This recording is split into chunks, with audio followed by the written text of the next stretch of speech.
الله نحمده ونستعينه ونستغفره ونؤمن به ونتوكل عليه ونعوذ بالله من شرور أنفسنا ومن سيئات أعمالنا من يهده الله فلا مضل له ومن يضلله فلا هادي له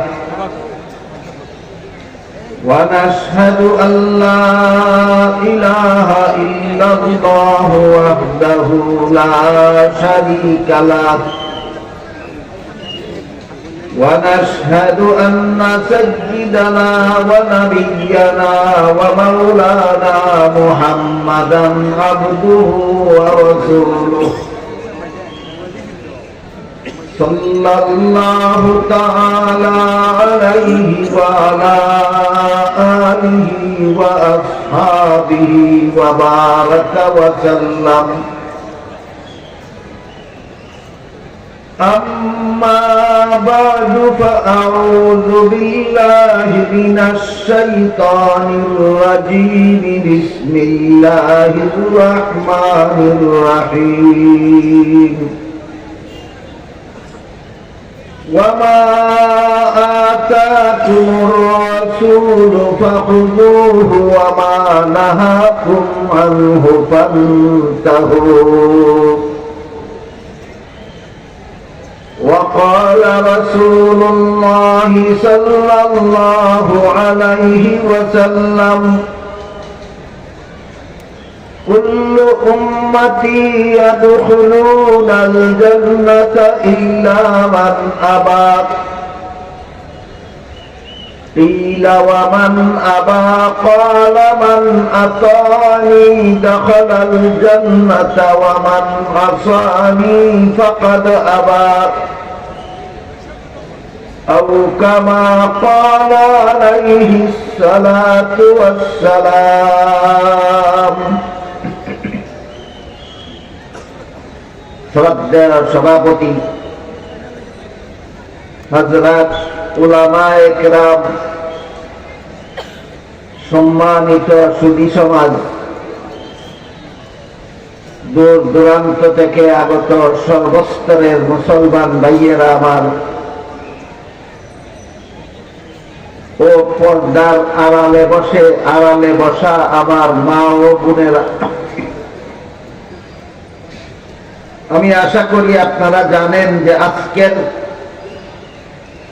এই মুবারক মহা সমাবেশের আয়োজন সিরাতুন নবীর নামে করা হয়েছে। অতীতে আমি একাধিকবার আপনাদেরকে এই সিরাতুন নবীর সম্মেলনে বলেছি, আমাদের মহানবী মুহাম্মদুর রাসূলুল্লাহ সাল্লাল্লাহু আলাইহি ওয়াসাল্লামের 63 বছরের জীবন ইতিহাসকে সিরাতুন নবী বলা হয়। এর একটা অংশ আছে উম্মতের জন্য অনুকরণীয়, অনুসরণীয়, আর একটা অংশ আছে উম্মতের জন্য অনুসরণীয় নয়, অনুকরণীয় নয়, বরং শুধুমাত্র রাসূলের বৈশিষ্ট্য। যেমন রাসূল করিম সাল্লাল্লাহু আলাইহি ওয়াসাল্লাম বিয়ে করেছেন, এটা উম্মতের জন্য অনুকরণ। তাই উম্মতের জন্য বিয়ে করা নবীর সুন্নাত। 63 বছরের জীবন ইতিহাসে রাসূল যা কিছু করেছেন তার মধ্যে একটা কাজ এও করেছেন যে তিনি বিয়ে করেছেন। বুঝে থাকলে বলুন তো, নবীর এই কাজের অনুসরণ, অনুকরণ উম্মতের জন্য সুন্নাত কিনা? সুন্নাত। কিন্তু নবী একত্রে তার ঘরে 9 জন স্ত্রী রেখেছেন, এটা উম্মতের জন্য অনুকরণীয় নয়। নবী বিয়ে করেছেন, এটা উম্মতের জন্য অনুকরণীয়। নবীর 9 বিবি একত্রে ঘরে রেখেছেন, এটা উম্মতের জন্য অনুকরণীয় নয়, এটা নবীর বৈশিষ্ট্য। 9 বিবি রাখা উম্মতের জন্য অনুকরণীয় না নবীর বৈশিষ্ট্য? নবীর বৈশিষ্ট্য। এই দুইটা জিনিসকে পার্থক্য করে পরিষ্কার ভাবে বুঝে নিলে সিরাতুন নবীর কোন অংশ আমাদের জন্য আদর্শ আর কোন অংশ আদর্শ নয় তা বোঝা সহজ হয় না। এর একটা মূলনীতি আছে। মূলনীতি হলো রাসূল করিম সাল্লাল্লাহু আলাইহি ওয়াসাল্লামের কাছে ওহী নাযিল শুরু হওয়ার পর থেকে ইন্তেকালের পূর্ব পর্যন্ত যত কাজ তিনি নিজেও করেছেন, উম্মতকেও করতে বলেছেন অথবা উৎসাহ প্রদান করেছেন। ওহী নাযিল শুরু হওয়ার পরবর্তী জিন্দেগিতে, সেই জিন্দেগিটা হলো 23 বছরের। সিরাতুন নবীর আলোচনায় অতীতে আমি আপনাদের বিস্তারিত ভাবে বলেছি যে নবীর কাছে ওহী নাযিল শুরু হওয়ার পূর্ববর্তী জীবন ইতিহাস হলো 40 বছরের, ওহী নাযিল শুরু হওয়ার পরবর্তী জিন্দেগি হলো 23 বছর। আগের 40 বছরের জীবনীকে কাবলান নবুওয়াত বলা হয়, আর পরের 23 বছরের জিন্দেগিকে বাদান নবুওয়াত বলা হয়। বাদান নবুওয়াতের 23 বছরের জিন্দেগিতে রাসূল যত কাজ নিজেও করেছেন, উম্মতকেও করতে বলেছেন অথবা করার জন্য উৎসাহ প্রদান করেছেন, এই সমস্ত কাজের জন্য নবী আমাদের অনুকরণীয়, অনুসরণীয়। এবার বলুন, নবী এই শেষ 23 বছরের জীবন ইতিহাসের ভিতরে একত্রে 9 বিবি ঘরে রেখেছেন, আমাদেরকেও রাখতে বলেছেন না রাখার উৎসাহ দিয়েছেন, না কোনোটাই না? তাহলে এই ব্যাপারে এই কাজের জন্য নবী আমাদের অনুসরণীয়, অনুকরণীয়। যে কাজ বাদান নবুওয়াতের 23 বছরের জিন্দেগিতে করেছেন কিন্তু আমাদেরকে করতে বলেননি, উৎসাহ প্রদান করেননি, সেই সব কাজ নবীর, সেই সব কাজ উম্মতের জন্য অনুসরণীয় নয়, অনুকরণীয় নয়। বাদান নবুওয়াতের 23 বছরে নবী যত কাজ নিজেও করেছেন, উম্মতকেও হয়তো করতে বলেছেন আর না হয় উৎসাহ প্রদান করেছেন, এই সমস্ত কাজের জন্য নবী আমাদের অনুকরণ। এ ব্যাপারে এই কোরআনে আল্লাহ বলেন, ওয়ামা আতাকুমুর রাসূলু ফাখুযুহু ওয়ামা নাহাকুম আনহু ফান্তাহু। রাসূল যা তোমাদের করতে বলেন তা করো, যার থেকে বারণ রাখেন তার থেকে বিরত থাকো। নবী নিজে সুযোগ করলেই আমার করতে হবে না, আমাকেও করার আদেশ করেছেন কিনা দেখতে হবে, অথবা আমাকেও করার উৎসাহ দিয়েছেন কিনা তা দেখতে হবে। এই মূলনীতির আলোকে, এই আদর্শ মতো মুহাম্মদুর রাসূলুল্লাহ সাল্লাল্লাহু আলাইহি ওয়াসাল্লাম গোটা উম্মতের জন্য অনুসরণীয়, অনুকরণীয় আদর্শ। এ ব্যাপারে অন্য আয়াতে আল্লাহ বলেন, লাকাদ কানা লাকুম ফি রাসূলিল্লাহি উসওয়াতুন হাসানাহ। অবশ্যই আল্লাহর রাসূলের মধ্যে রয়েছে তোমাদের জন্য আদর্শ। যার কথা অনুসরণ করা যাবে না, যার কাজের অনুকরণ করা যাবে না, তিনি কি আদর্শ? না, যার কথার অনুসরণ, যার কাজের অনুকরণ করা যাবে তিনি আদর্শ। যার কথার অনুসরণ করতে হবে, যার কাজের অনুকরণ করতে হবে, তিনি আদর্শ। কিন্তু নবীর কথার অনুসরণ যে আমরা করব, নবীর কাজের অনুকরণ যে আমরা করব, ঢালাও ভাবে না মূলনীতি আছে। এই মূলনীতিটা হলো 23 বছরের জিন্দেগিতে নবী নিজেও করেছেন, হয়তো আমাদেরও করতে বলেছেন, আর না হয় উৎসাহ প্রদান করেন। এই মূলনীতির ভিত্তিতে নবীর 23 বছরের জিন্দেগি, জীবন ইতিহাস আমাদের আদর্শ। আর এই বিষয়টা বোঝার জন্যই সিরাতুন নবী সম্মেলনের দরকার। এই বিষয়টা পরিষ্কার ভাবে অনুধাবন করার জন্যই সিরাতুন নবীর আলোচনা শোনা দরকার, আলোচনা করা দরকার, আলোচনা বোঝা দরকার, যেন আমরা এই জীবন ইতিহাস থেকে বেছে নিতে পারি নবীর জীবনের কোন কোন কথা আমার অনুসরণ করতে হবে, নবীর জীবনের কোন কোন কাজ আমাকে অনুকরণ করতে হবে। এই 23 বছরের জিন্দেগিতে মহানবী মুহাম্মদুর রাসূলুল্লাহ সাল্লাল্লাহু আলাইহি ওয়াসাল্লাম মানব জীবনের এমন কোন স্তর বাকি রাখেননি যে স্তরের জন্য কোন আদর্শ রেখে যান। মানব জীবনের সর্বস্তরের জন্য 23 বছরের জিন্দেগিতে আমাদের নবী আমাদের জন্য আদর্শ রেখে গেছেন, অনুসরণীয় অনুকরণীয় আদর্শ রেখে গেছেন। আমাদের বর্তমান বাংলাদেশে একটা প্রয়োজনীয়তা বিশেষভাবে উপলব্ধি করা যাচ্ছে এবং অনেক বুদ্ধিজীবী চিন্তাবিদদের মুখেও শোনা যাচ্ছে, সেটা হলো আমাদের একটা জাতীয় ঐক্যের দরকার। আমাদের একটা জাতীয় ঐক্যের দরকার, দেশের হেফাজতের জন্য, দেশ রক্ষার জন্য, ঈমান রক্ষার জন্য একটা শক্তিশালী ঐক্যের দরকার। আপনারা কি এই দরকারটা মনে করেন? দেশ রক্ষার জন্য, ঈমান রক্ষার জন্য বর্তমানে, বিশেষত বর্তমান অবস্থার প্রেক্ষিতে আমাদের জন্য শক্তিশালী কোন ঐক্যের দরকার, এটা সবাই উপলব্ধি করতেছে। এই ব্যাপারে কি আমাদের নবীর রেখে যাওয়া কোনো আদর্শ নাই? অবশ্যই। এজন্য আজকে আমি সিরাতুন নবীর আলোকে দেশ রক্ষার জন্য ঐক্যের আদর্শ কি হবে আর ঈমান রক্ষার জন্য ঐক্যের আদর্শ কি হবে, এই দুটি কথা আপনাদের সামনে তুলে ধরতে চাই। মনে রাখতে হবে, দেশ রক্ষার জন্য ঐক্যের রূপরেখা, ঈমান রক্ষার জন্য ঐক্যের রূপরেখা একরকম নয়। দেশ রক্ষার জন্য ঐক্যের রূপরেখা নবীর আদর্শ মতো ভিন্ন রকম, ঈমান রক্ষার জন্য ঐক্যের রূপরেখা নবীর আদর্শ মতো ভিন্ন রকম।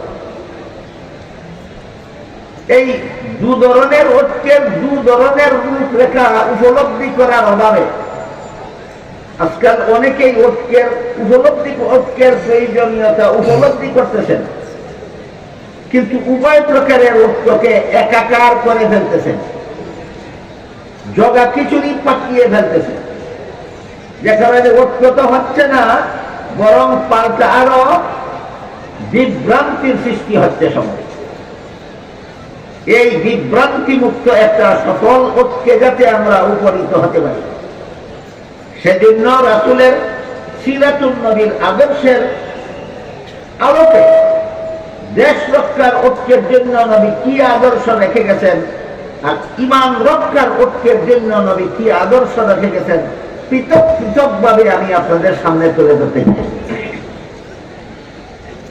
সিরাতুন নবীর আলোচনা যারা বৎসরের পর বৎসর শুনেন, জীবন ভর শুনে চলেছেন, তাদের জানা থাকার কথা রাসূল করিম সাল্লাল্লাহু আলাইহি ওয়াসাল্লামের কাছে কুরআন নাযিল শুরু হওয়ার পরে আরো 13 বছর মক্কা শরীফে অবস্থান করেছিলেন।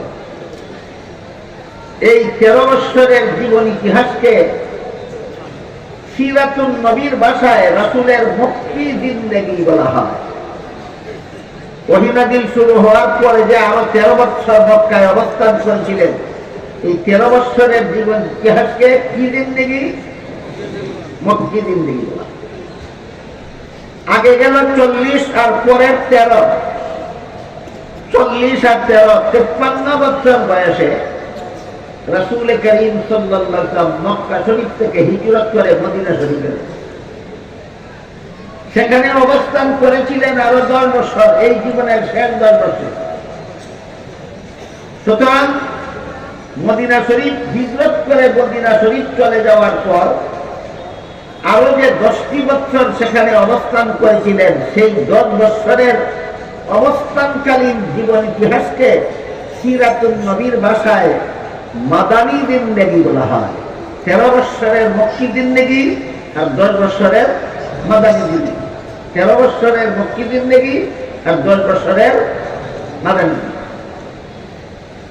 আমি অতীতে আপনাদেরকে বলেছি 13 বছরের মক্কি জিন্দেগির আলাদা একটা বৈশিষ্ট্য আছে, 10 বছরের মাদানী জিন্দেগির আরো আলাদা একটা বৈশিষ্ট্য। পৃথক পৃথক বৈশিষ্ট্য সহ বললে সিরাতুন নবীর আলোচনা শোনা বোঝা সার্থক, একাকার করে বোঝার চেষ্টা করলে সফল হবে না, সার্থক হবে।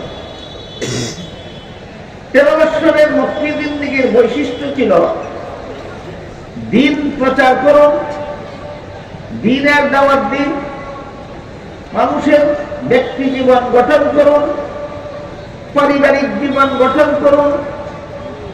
এই পথে যদি কোনো বেদিন কাফির বাধা হয়ে দাঁড়ায় তাদের প্রতি ভ্রুক্ষেপ করবেন না, তারা যদি অত্যাচার করে প্রতিশোধ নিতে যাবেন না, তারা যদি হামলা করে মোকাবেলা করতে যাবেন না, নীরবে সহ্য করুন আর দাওয়াতের কাজ চালুন। এটা ছিল 13 বছরের মক্কি জিন্দেগির বৈশিষ্ট্য। এই সুযোগে মক্কার সন্ত্রাসীরা দীর্ঘ 13টি বছর পর্যন্ত নবীকে এবং নবীর অনুসারী নিরীহ মুসলমানদেরকে অবর্ণনীয় জুলুম অত্যাচার করেছে। যেহেতু মোকাবেলার নির্দেশ নাই, যেহেতু মুখে দাঁড়াবার অনুমতি নাই আল্লাহর পক্ষ থেকে, শুধু সহ্য করার নির্দেশ, সন্ত্রাসীরা শুধু হামলা করত আর মুসলমানেরা শুধু সহ্য করত।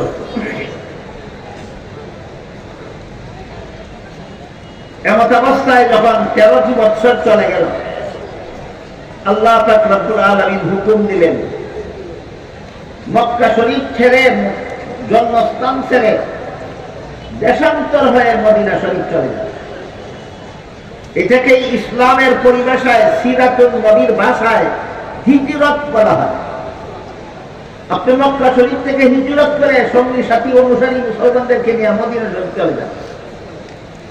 আল্লাহর হুকুমে 53 বছর বয়সে রাসূল করিম সাল্লাল্লাহু আলাইহি ওয়াসাল্লাম মক্কার অনুসারী মুসলমানদেরকে নিয়ে হিজরত করে মদিনা শরীফ চলে গেলেন। সেখানে যাওয়ার পরে রাসূল একটা ইসলামী রাষ্ট্র প্রতিষ্ঠা করলেন। এটা না বুঝলে দেশ রক্ষার ঐক্যের ব্যাপারে রাসূলের আদর্শ বোঝার কল্পনাও করা যাবে না। হিজরত করে মদিনা শরীফ গিয়ে রাসূল একটা রাষ্ট্র প্রতিষ্ঠা করেছিলেন, এটা আগে বুঝে নিতে হবে।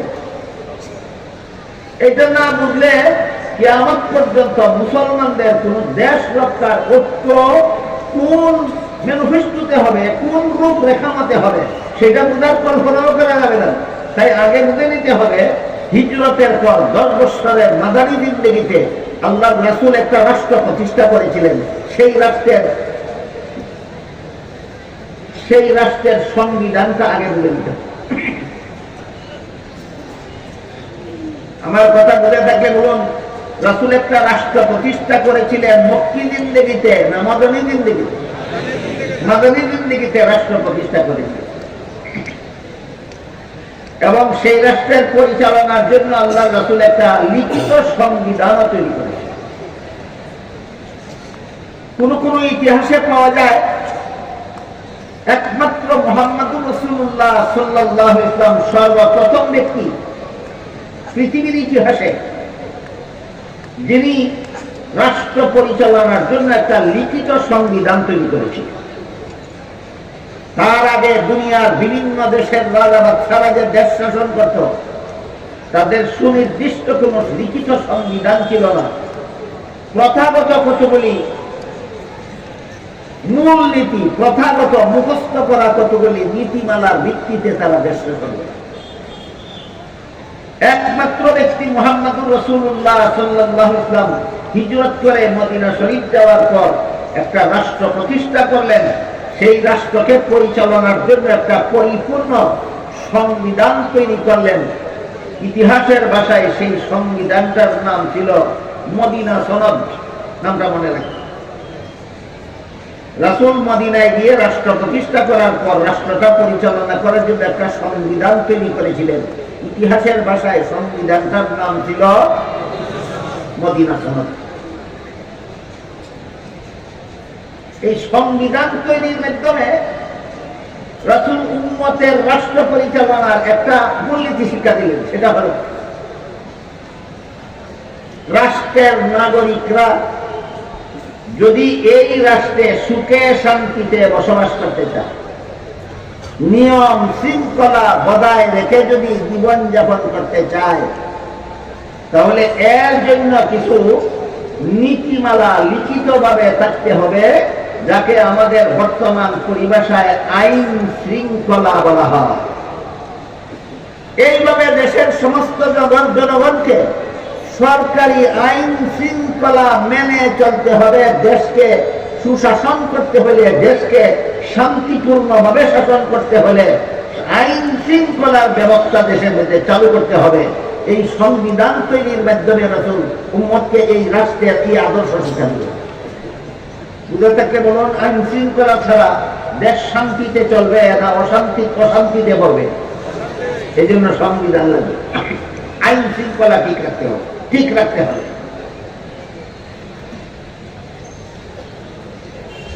সংবিধানের একটা ধারা ছিল,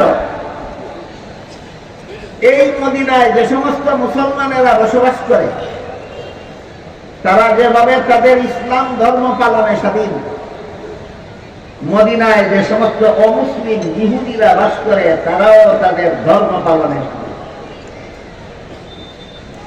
মদিনা রাষ্ট্রের সংবিধানের একটা ধারা,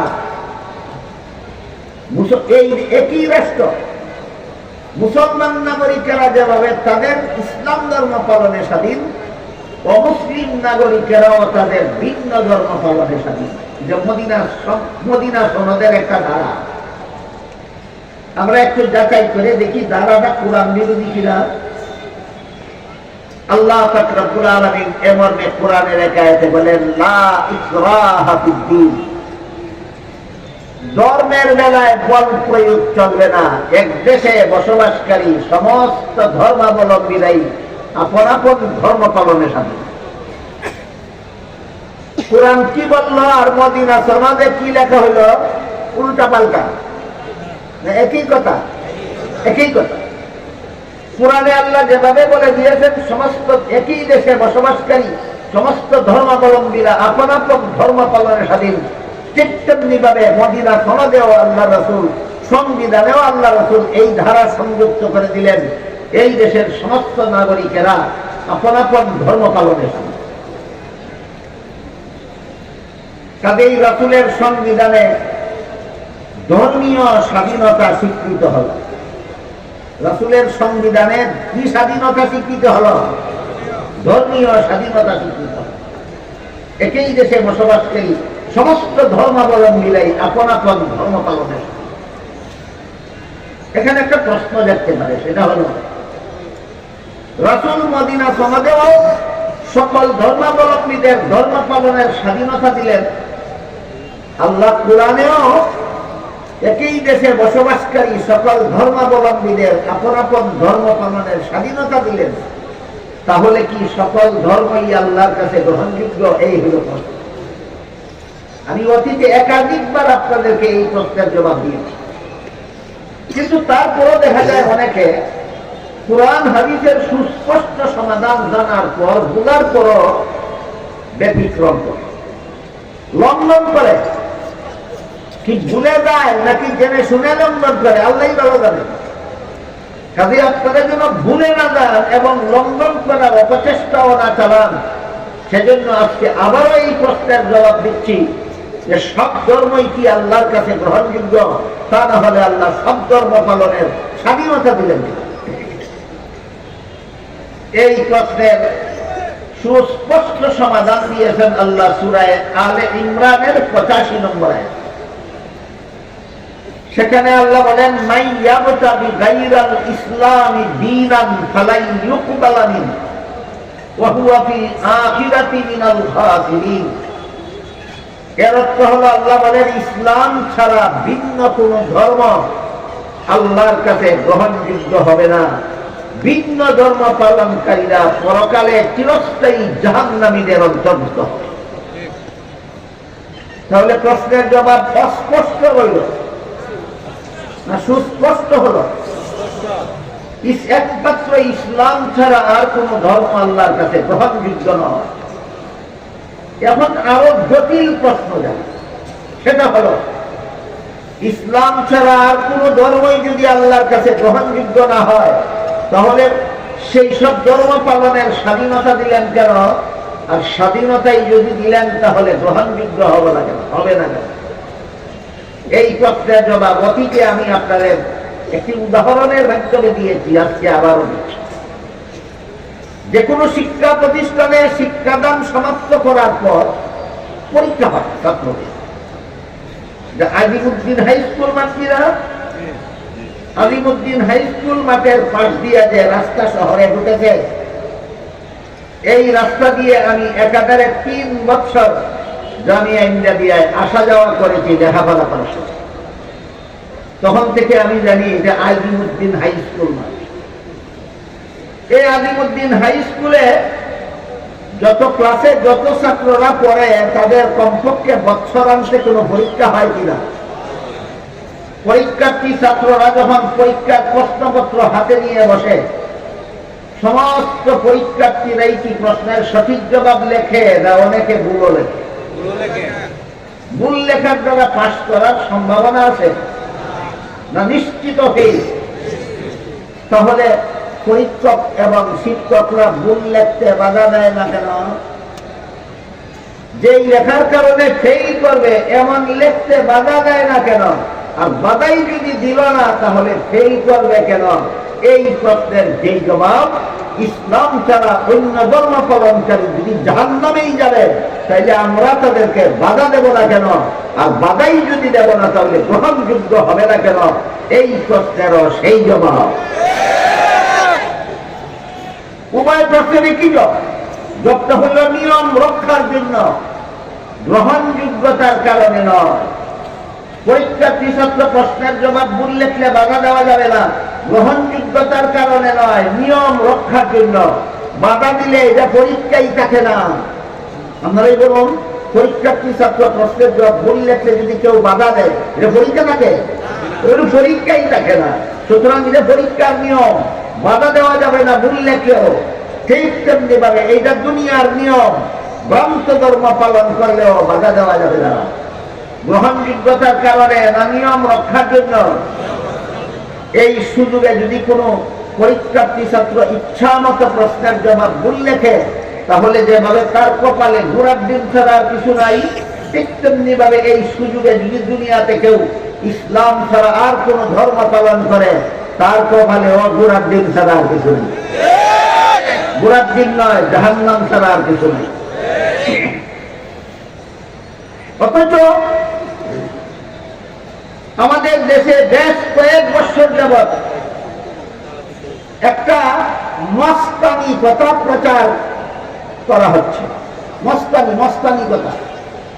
কথাটা কি? কথাটা হলো মুসলমানেরা হিন্দুদের পূজার উৎসবে অংশগ্রহণ করে আর বলে ধর্ম যার যার, উৎসব সবার। কয়েক বছর যাবৎ আমাদের দেশে এই কথাটা বলা হচ্ছে কিনা? ধর্ম যার যার, উৎসব সবার।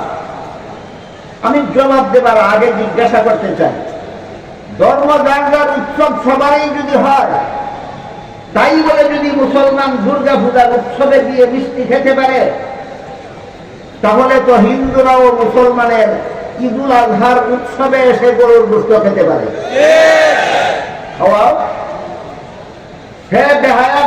মুসলমানের দল যারা হিন্দুদের দুর্গা পূজার উৎসবে অংশগ্রহণ করো, তোমরা হিন্দুদেরকেও গরু খাওয়ার উৎসবে অংশগ্রহণ করো, যেহেতু ধর্ম যা যা। আমি বলি এটা একটা মস্তানি স্লোগান। যে কোনো বিবেকবানের স্লোগান নয়, মস্তানি স্লোগান। কেউ যদি বলে কৃষিকাজ যার যার ফসল সবার, মানবে কোনো পাগলে? কেউ যদি বলে ব্যবসা যার যার মুনাফা সবার, মানবে কোনো ছাগলে? কেউ যদি বলে চাকুরি যার যার বেতন সবার, মানবে?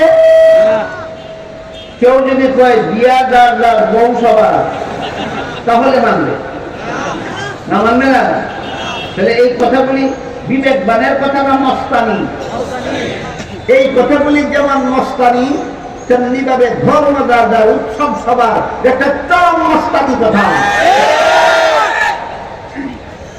বরং কৃষিকাজ যার ফসলটা, কৃষিকাজ যার ফসলটা, ব্যবসা যার মুনাফা তার, চাকুরি যার বেতন তার, বিয়া যার বউ তার, ধর্ম যার উৎসব তার, ধর্ম যার উৎসব।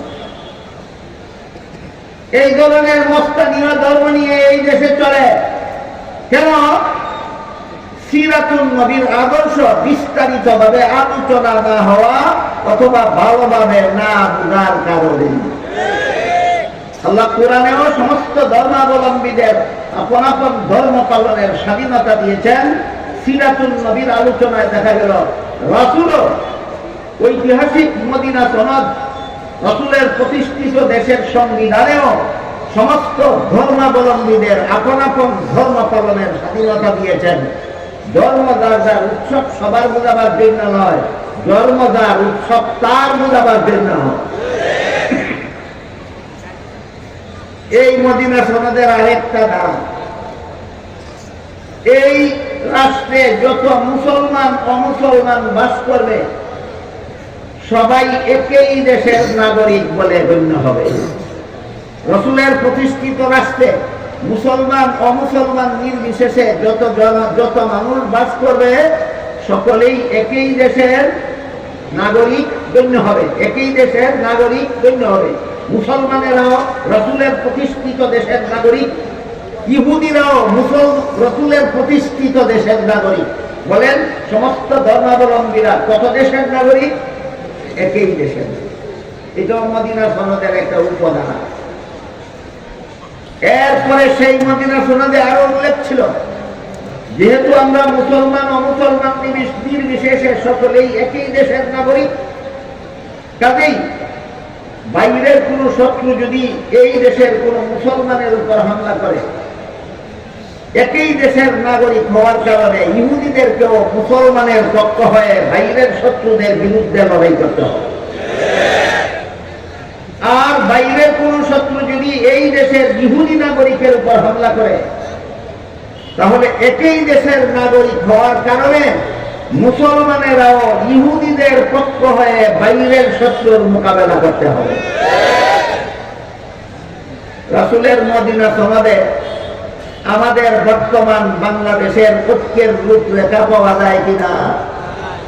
এটা ঈমান রক্ষার জন্য ঐক্যের রূপরেখা নয়, এটা দেশ রক্ষার জন্য ঐক্যের রূপরেখা। রাসূলের সেই মদিনা সনদের আদর্শ মতো বাংলাদেশের জাতীয় ঐক্য কিভাবে হতে হবে এবার শুনুন। বাংলাদেশের সব দেশটাকে শান্তিপূর্ণভাবে শাসন করার জন্য শান্তির আইন প্রণয়ন করতে হবে। কিসের আইন? শান্তির আইন প্রণয়ন করতে হবে। মদিনা সনদের আইনগুলি ছিল অশান্তি না শান্তি? ওইটাকে যদি আদর্শ মানি তাহলে বাংলাদেশটাকে একটা শান্তির দেশ বানাতে হলে আইন প্রণয়ন করতে হবে অশান্তি না শান্তি? এখন শান্তির আইন আর অশান্তির আইন আমি আপনাদেরকে বোঝাই কি বলে, ছোট্ট একটা উদাহরণ দিচ্ছি শুনুন। ধরুন কোন একটা ঘাতক আদালতের বিচারকের বাবাকে হত্যা করে, হত্যাকারীকে ঘাতক খুনি একটা খুনি আদালতের বিচারক বেরিয়ে তার বাপরে হত্যা করছে অন্যায়ভাবে। এখন শান্তির আইন বলে হত্যাকারীর প্রাণদণ্ড, শান্তির আইনে কি কয়? হত্যাকারীর প্রাণদণ্ড। কেন? আল্লাহ কোরআনে বলেন ওয়ালাকুম ফিল কিসাসি হায়াতুন ইয়া উলিল আলবাব, হত্যাকারীকে প্রাণদণ্ড দেওয়াটাই হলো দেশের খুনাখুনি, দেশের জনগণকে খুনাখুনির হাত থেকে রক্ষা করার একমাত্র ব্যবস্থা। খুনিরে হত্যা করো, সরকারেরা খুনিরে হত্যা করো যদি দেশের খুন খারাপি বন্ধ করতে চাও। এটা শান্তির একটা আইন, শান্তির একটা আইন। খুনিরে মাফ করে দেওয়া শান্তির আইন না, খুনিকে হত্যা করা শান্তির আইন। এইটা বোঝাবার জন্য আরেকটা উদাহরণ দিচ্ছি। ধরেন একটা কথার কথা, আজকাল আঙুলে ক্যান্সার হল। আমি দোয়া করি আপনাদের কারো শরীরে কোনোদিন যেন ক্যান্সার না হয়। বুঝাবার জন্য বলছি,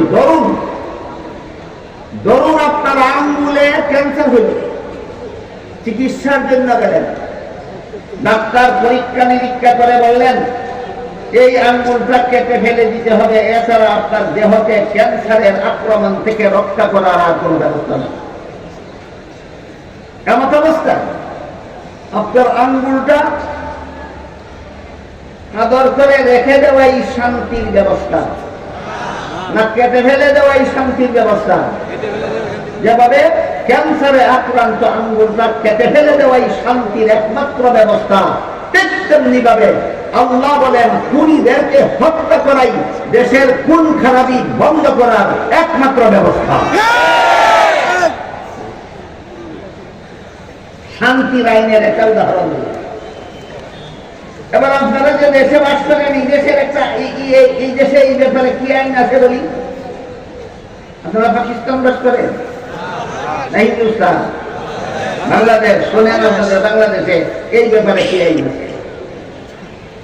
বাংলাদেশে এই ব্যাপারে আইন আছে, কোন খুনি যদি কোন নির্দোষ মানুষকে হত্যা করে আর আদালত যদি খুনিকে প্রাণদণ্ডের আদেশ দেয়, খুনির অধিকার আছে প্রেসিডেন্টের কাছে প্রাণ ভিক্ষা করা। প্রেসিডেন্টের ঝুলির মধ্যে প্রাণ কতগুলি থাকে আপনারা বলুন? খুনি যে প্রেসিডেন্টের কাছে প্রাণ ভিক্ষা করার অধিকার পাইল, প্রেসিডেন্টের ঝুলির মধ্যে প্রাণ কটা থাকে? নিজের প্রাণের মালিককে আরেকজনের প্রাণ ভিক্ষা দিব কোথেকে? এগুলি শান্তির আইন না শান্তি ভঙ্গের আইন? আসলো থেকে একটু পরে বলবো, শুনবো। খুনির যেহেতু অধিকার আছে প্রেসিডেন্টের কাছে প্রাণ ভিক্ষা করার, তাই আদালত খুনির বিরুদ্ধে ফাঁসির হুকুম দেওয়ার পরেও যদি নির্ধারিত সময়ের ভিতরে খুনি প্রেসিডেন্টের কাছে প্রাণ ভিক্ষা চায় আর প্রেসিডেন্ট যদি বলে আমি তোমাকে প্রাণ ভিক্ষা দিলাম, তাহলে আদালতের অধিকার নাই এই খুনিকে প্রাণদণ্ড দেওয়া। এবার আপনারাই বলুন, খুনি যদি প্রেসিডেন্টের কাছ থেকে প্রাণ ভিক্ষা পেয়ে খালাস পেয়ে যায়, এই সমাজে খুন খারাপি কখন বন্ধ হবে? বন্ধ হবে না আরো বেশি চালু হবে? রাসূলের মদিনা সনদ কি শিক্ষা দিছিল? অশান্তির আইনে দেশ শাসন করো না শান্তির আইনে দেশ শাসন করো? শান্তির আইনে দেশ শাসন করো। এইরকম আইন শৃঙ্খলা দেশের সমস্ত নাগরিক, মুসলমান অমুসলমান নির্বিশেষে দেশের সমস্ত নাগরিককে মেনে নিতে হবে যদি শান্তির দেশ গঠন করতে চাও।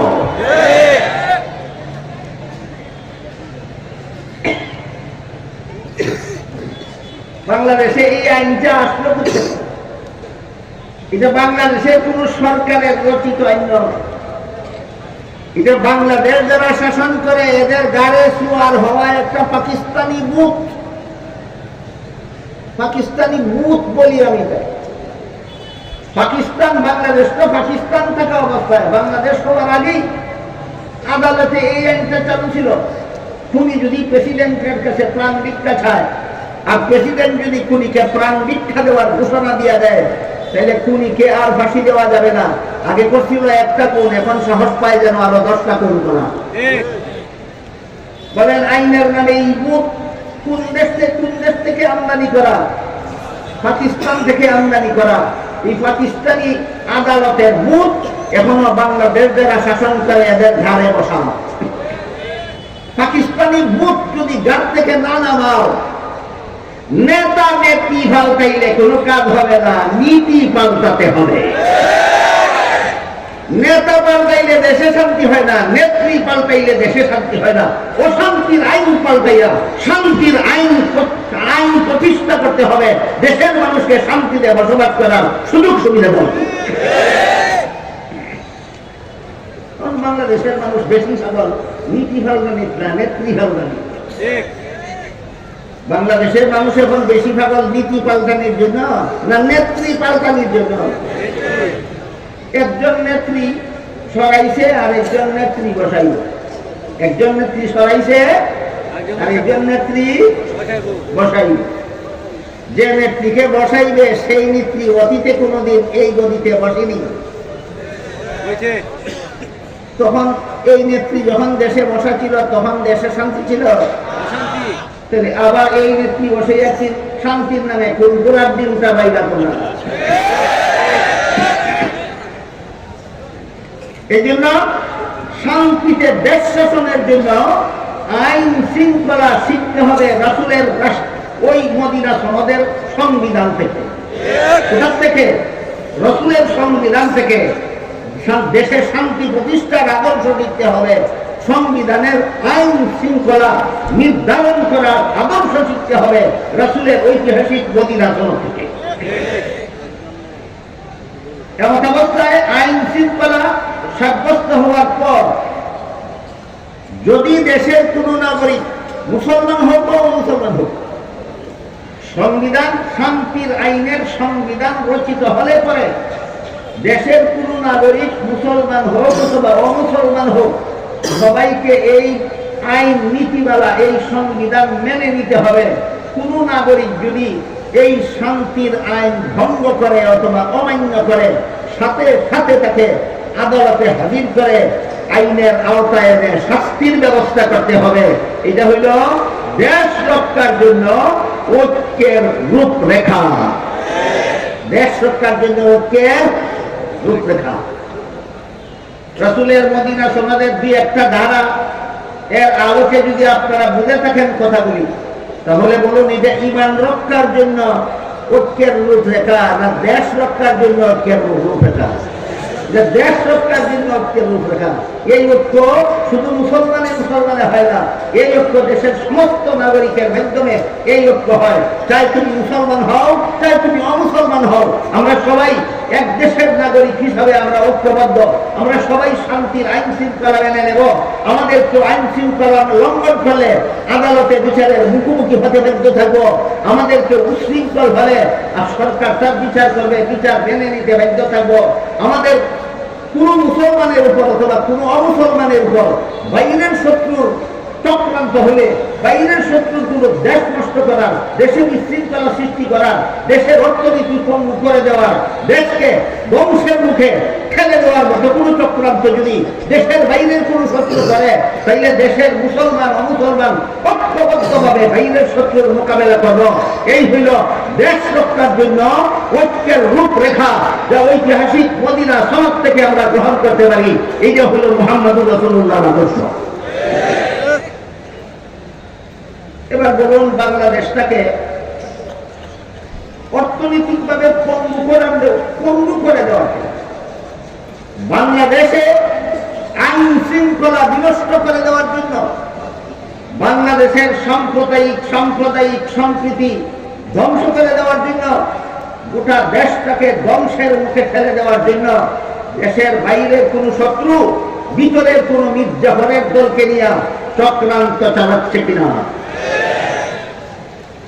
যারা বর্তমান দেশ সম্পর্কে কিছু না কিছু ওয়াকিফাল, বর্তমান বাংলাদেশ সম্পর্কে যারা কিছু না কিছু জানেন, কিছু না কিছু বুঝেন, তারা বলুন বর্তমানে বাংলাদেশের আইন শৃঙ্খলা বিনষ্ট করে দেওয়ার জন্য, সাম্প্রদায়িক সম্প্রীতি বিনষ্ট করে দেওয়ার জন্য, বাংলাদেশের অর্থনীতি পঙ্গু করে দেওয়ার জন্য, বাংলাদেশটাকে ধ্বংসের মুখে ঠেলে দেওয়ার জন্য বাইরের কোন শত্রু ভিতরের কোন দালালদেরকে নিয়ে চক্রান্ত চালাচ্ছে কিনা? এই চক্রান্তের মোকাবেলায় শুধু মুসলমানদের এগিয়ে আসতে হবে। তাহলে কারা কারা? দেশের সমস্ত নাগরিক, দেশের সমস্ত নাগরিক এই বিধান শিখলাম কোথায়? ঐতিহাসিক মদিনা সনদে। মনে নাই? মদিনা সনদের উল্লেখ ছিল, মদিনার কোন মুসলমানের উপর বাইরের কোন শত্রু আক্রমণ করলে মুসলমান ও মুসলমান নির্বিশেষে সবাই মিলে তার মোকাবেলা করতে হবে। মদিনার কোন ইহুদিকে বাইরের কোন শত্রু আক্রমণ করলে ইহুদিদের সাথে মুসলমান তাদের কাঁধ মিলিয়ে বাইরের শত্রুর মোকাবেলা করতে হবে। মদিনা সনদে উল্লেখ ছিল কিনা? তাহলে মদিনা সনদ যদি আমাদের আদর্শ হয়ে থাকে, শান্তির দেশ করার মুহাম্মদুর রাসূলুল্লাহ যদি আমাদের আদর্শ হয়ে থাকেন জীবনের সর্বস্তরের জন্য, তাহলে বর্তমান বাংলাদেশের এই অস্থিতিশীল পরিস্থিতির হাত থেকে বাংলাদেশকে রক্ষা করার জন্য, দেশ রক্ষার জন্য ঐক্যের দরকার আছে কিনা? এই ঐক্যটা কিসের ভিত্তিতে হবে? মদিনা সনদের ভিত্তিতে হবে। ঐক্যটা কিসের ভিত্তিতে হবে? মদিনা সনদের ভিত্তিতে। এই হলো দেশ রক্ষার জন্য ঐক্যের রূপরেখা। আদর্শ পাবো কোথায়? সিরাতুন নবীতে। সিরাতুন নবীর ওই মদিনা সনদের থেকে আমরা এই আদর্শ গ্রহণ করি। আর একটা ঐক্য হলো ঈমান রক্ষার ঐক্য। আর একটা ঐক্য কি? ঈমান রক্ষার ঐক্য। ঈমান রক্ষার ঐক্যের ধারা ভিন্ন রকম, ঈমান রক্ষার ঐক্যের মূলনীতি ভিন্ন রকম।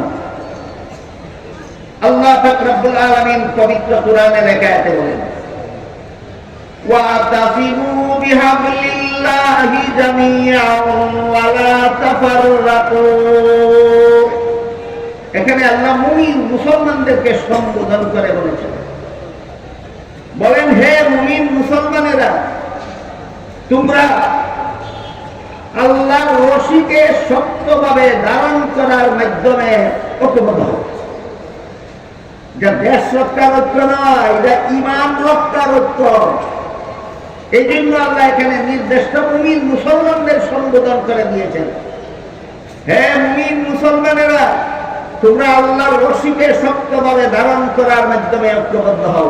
এখানে আল্লাহর রশি হাবলুল্লাহ এই শব্দটা মূল অর্থে আল্লাহ ব্যবহার করেননি, রূপক অর্থে ব্যবহার করেছেন।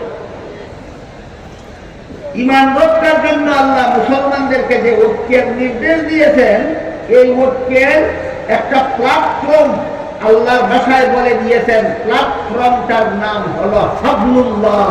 ভুলে যাবেন না, হাবলুল্লাহর অর্থ একটু পরে শুনবেন ইনশাআল্লাহ। ঈমান রক্ষার জন্য মুসলমানের যে ঐক্যবদ্ধ হবে, এই ঐক্যবদ্ধ হওয়ার প্ল্যাটফর্ম আল্লাহ বলে দিয়েছেন আল্লাহর বর্ণিত ভাষায়। প্ল্যাটফর্মটার নাম হাবলুল্লাহ। এর বাংলা অর্থ হলো আল্লাহর রশি। হাবলুল্লাহ শব্দের বাংলা অর্থ কি? আল্লাহর রশি। এই রশি শব্দটা আল্লাহ এখানে মূল অর্থে ব্যবহার করেননি, রূপক অর্থে ব্যবহার করেছেন। যখন কেউ যদি এমন থাকেন যিনি মূল অর্থ আর রূপক অর্থের ভাতৃত্ব বুঝেন না, তাহলে তো তাকে আমি ওইটা আগে বুঝে আসতে হবে, তারপরে ঐক্যের প্ল্যাটফর্ম চিহ্নিত করতে হবে। যেমন ধরেন সেহরি খাওয়ার নির্দেশ দিয়ে আল্লাহ কোরআনে লেখাতে বলেন, ফাকুলু ওয়াশরাবু হাত্তা ইয়াতাবাজ্জানা লাকুমুল খাইতুল আবিয়াদু মিনাল খাইতিল আসওয়াদি মিনাল ফাজর। হে মুমিন মুসলমানেরা, তোমরা ততক্ষণ পর্যন্ত সেহরি খাও যতক্ষণ পর্যন্ত সাদা সুতা আর কালো সুতা পৃথকভাবে দেখা না যায়। এখানে সাদা সুতা আর কালো সুতা দুইটা শব্দ আল্লাহ ব্যবহার করার কারণে আয়াত নাযিলের পর একজন সাহাবী সেহরি খেতে বসলেন, এক পায়ে একটা সাদা সুতা বাঁধলেন আর এক পায়ে একটা কালো সুতা বাঁধলেন। যতক্ষণ পর্যন্ত কোনটা কালো কোনটা সাদা পৃথকভাবে দেখা না গেল, ততক্ষণ পর্যন্ত সেহরি খেলেন। পরের দিন সকালে রাসূলের কাছে ঘটনা বর্ণনা করা হলে রাসূল পরিষ্কার করে দিলেন, এখানে সাদা সুতা কালো সুতা শব্দ দুইটা মূল অর্থে ব্যবহৃত নয়, রূপক অর্থে। সাদা সুতা বলতে আল্লাহ ভোর রাতের পূর্বাকাশের সাদা রং বুঝিয়েছেন, কালো সুতা বলতে আল্লাহ ভোর রাতে পূর্বাকাশের কালো রং বুঝিয়েছেন। এখানে কালো সুতা অর্থ আকাশের কালো রং, সাদা সুতা অর্থ আকাশের সাদা রং। তাহলে কালো সুতা আর সাদা সুতা হইল মূল অর্থ, আর সাদা রং আর কালো রং হইল রূপক অর্থ। ঠিক তেমনি ভাবে ঐক্য সম্বলিত আয়াতে যে আল্লাহ বলেছেন, হে মুমিন মুসলমানেরা, তোমরা আল্লাহর রশিকে মজবুত ভাবে ধারণ করার মাধ্যমে ঐক্যবদ্ধ হও। এখানে ওইখানে সুতা বলেছিলেন রূহ করতে, এখানে রশি বলেছেন রূহ করতে। এখানে রশি বলতে আল্লাহ তোমরা যে দড়ি বলতে যেটা বুঝো সেটা নয়, এখানে রশি বলতে আল্লাহ বুঝিয়েছেন আল্লাহর দিন। এখানে হাবলুল্লাহ মানে দ্বীনুল্লাহ, আল্লাহর রশি মানে আল্লাহর দ্বীনকে শক্তভাবে ধারণ করার মাধ্যমে মুসলমান তোমরা ঐক্যবদ্ধ হও। মুসলমানের ঐক্যবদ্ধ হওয়ার, মুসলমানের ঐক্যবদ্ধতা হবে ঈমান রক্ষার ঐক্যবদ্ধতা। যে আয়াতে আল্লাহ মুসলমানদেরকে ঐক্যবদ্ধ হওয়ার নির্দেশ দিয়েছেন, সেইখানে ঐক্যের নির্দেশ দেওয়ার আগেই ঐক্যের ঠিকানাটা চিহ্নিত করে দিয়েছেন। মুসলমান ঐক্যবদ্ধ হবে যে ঠিকানায় গিয়ে, সেই ঠিকানাটা হলো আল্লাহর দ্বীন। এই ঠিকানাটা হলো আল্লাহর দ্বীন।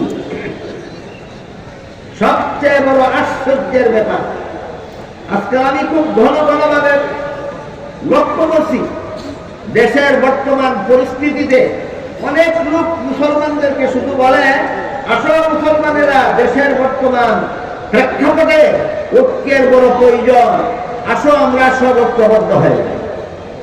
এটা কি দেশ রক্ষার ঐক্য তাও খুলে বলে না, এটা কি ঈমান রক্ষার ঐক্য তাও খুলে বলে না। কেন বলে না আমি জানি না, হয়তো জানেই না দেশ রক্ষার ঐক্যের রূপ রেখে একরকম আর ঈমান রক্ষার ঐক্যের রূপ রেখে আরেক রকম, জানেই না বলবে কি বলে। অথবা জেনে শুনেই বলে না, গুলা ভাঙিতে মাছ শিকারের জন্য। মজার ব্যাপার হলো, যারা আজকে ঐক্যের দাওয়াত দিচ্ছে, আসো সবাই ঐক্যবদ্ধ হই, এরা ঐক্যবদ্ধ হওয়ার পক্ষে কোরআনের এই আয়াতটাকেই দলিল হিসাবে পেশ করে যে আল্লাহ এখানে ঐক্যবদ্ধ হওয়ার নির্দেশ দিয়েছেন। কিন্তু আপনাদের লক্ষ্য করার ব্যাপার হলো, আল্লাহ ঐক্যের দাওয়াত আগে দেননি, আগে ঐক্যের প্ল্যাটফর্ম চিহ্নিত করে দিয়েছেন। অমুক প্ল্যাটফর্মে এসে তোমরা ঐক্যবদ্ধ হও। প্ল্যাটফর্মটার নাম হলো আল্লাহর দ্বীন। হে মুমিন মুসলমানেরা, আল্লাহর দ্বীন পালনের মাধ্যমে তোমরা ঐক্যবদ্ধ হও। বলে ঐক্যবদ্ধ হও আগে বলেছেন না আল্লাহর দ্বীন পালনের কথা আগে বলেছেন? আল্লাহ দ্বীন পালনের মাধ্যমে ঐক্যবদ্ধ হও। যারা ঐক্যের দাওয়াত দেয় এরা ঐক্যের প্ল্যাটফর্ম বলে না, আল্লাহ কোরআনের প্ল্যাটফর্ম আগে বলে দিয়েছেন। ঐক্যের ঠিকানাটা কি হবে বলে না, আল্লাহ ঠিকানা আগে বলে দিয়েছেন। তোমাদের ঐক্যের ঠিকানা হলো দ্বীন পালন করা। এখানে সব মুসলমান আছে, ঐক্যবদ্ধ হও। আল্লাহর দ্বীন পালনের মাধ্যমে সমস্ত মুসলমান ঐক্যবদ্ধ হও। এখান থেকে আমরা মনে রাখি, আল্লাহ কোরআনের যে আয়াতে মুসলমানদের ঐক্যবদ্ধ হওয়ার নির্দেশ দিয়েছেন, সেই আয়াতে ঐক্যের নির্দেশ দেওয়ার আগে ঐক্যের ঠিকানা চিহ্নিত করে দিয়েছেন। ঠিকানাটার নাম হইল আল্লাহর দ্বীন। ঠিকানাটার নাম আল্লাহর দ্বীন। এখন বোঝার দরকার আল্লাহর দ্বীন বলতে আমি কি বলি। আল্লাহর দ্বীন কথাটা তো, দ্বীন শব্দটা তো আল্লাহ কোরআনের বিভিন্ন আয়াতে বিভিন্ন অর্থে ব্যবহার করেছেন। দ্বীন শব্দকে আল্লাহ কোরআনের সবগুলি আয়াতে একই অর্থে ব্যবহার করেননি, বিভিন্ন আয়াতে বিভিন্ন অর্থে ব্যবহার করেছেন। যেমন ধরুন সূরাতুল ফাতিহার 3 নম্বর আয়াতে আল্লাহ বলেছেন মালিকি ইয়াউমিদ্দিন। এখানে দ্বীন শব্দকে কর্মফল অর্থে ব্যবহার করেছেন। যেহেতু কিয়ামতের দিন সারা দুনিয়ার সমস্ত মানুষের কর্মফল দেওয়া হবে, এই জন্য কিয়ামতের দিনকে আল্লাহ এখানে কর্মফল দেওয়ার দিন বলেছেন। সুতরাং মালিকি ইয়াউমিদ্দিন আয়াতে দ্বীন শব্দকে আল্লাহ কর্মফল অর্থে ব্যবহার করেছেন। কিন্তু সূরাতুল বাকারার 256 নম্বর আয়াতে আল্লাহ বলেছেন লা ইকরাহা ফিদ্দীন। একটু আগে আমি বলেছি, এখানে দ্বীন শব্দের অর্থ কর্মফল নয়, এখানে দ্বীন শব্দকে আল্লাহ ধর্ম অর্থে ব্যবহার করেছেন। লা ইকরাহা ফিদ্দীনের অর্থ হলো তোমার ধর্মের বেলায় বল প্রয়োগ হবে না, সমস্ত ধর্মাবলম্বীরাই আপন আপন ধর্ম পালনের হবে। সামনের কথাগুলি বোঝার সুবিধার্থে একটু দয়া করে লক্ষ্য করুন এবং বলুন তো, মালিকি ইয়াউমিদ্দিন আয়াতে দ্বীন শব্দ কোন অর্থে? কর্মফল অর্থে। লা ইকরাহা ফিদ্দীন আয়াতে দ্বীন শব্দ কোন অর্থে? ধর্ম অর্থে।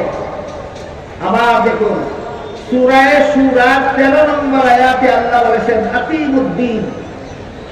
এখানে দ্বীন শব্দকে কর্মফল অর্থেও নয়, এখানে দ্বীন শব্দকে ধর্ম অর্থেও নয়, এখানে আল্লাহ দ্বীন শব্দকে